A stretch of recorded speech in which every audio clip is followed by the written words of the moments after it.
നമസ്കാരം. സാമ്പത്തിക വർഷാവസാനത്തെ ചെലവുകൾക്ക് പണം കണ്ടെത്താൻ സർക്കാർ ജനങ്ങളിൽ നിന്ന് പ്രത്യേക പലിശ നിരക്കിൽ നിക്ഷേപം സ്വീകരിക്കുന്നു. 91 ദിവസ കാലാവധിയിൽ ഈ മാസം 25 വരെ ട്രഷറിയിൽ പണം നിക്ഷേപിക്കുന്നവർക്ക് 7.5% എന്ന ഏറ്റവും ഉയർന്ന പലിശ ലഭിക്കും. ഇതുവരെ 2 വർഷത്തിലേറെയുള്ള നിക്ഷേപത്തിന് മാത്രമാണ് ഈ നിരക്ക് നൽകിയിരുന്നത്.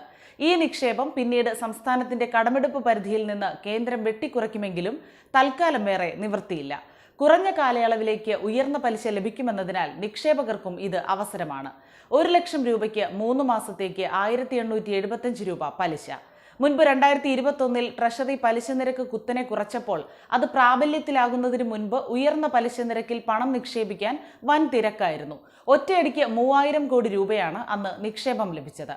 അതേസമയം കേരളത്തിന് നികുതി വിഹിതമായി 2736 കോടി രൂപ കേന്ദ്ര ധനമന്ത്രാലയം അനുവദിച്ചു.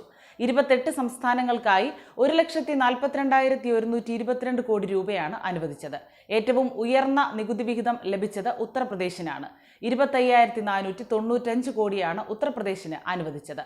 ഫെബ്രുവരി 12-ന് 71,061 കോടി രൂപ സംസ്ഥാനങ്ങൾക്ക് അനുവദിച്ചതിന് പുറമെയാണ് വീണ്ടും നികുതി വിഹിതമായി 1.42 ലക്ഷം കോടി രൂപ അനുവദിച്ചത്.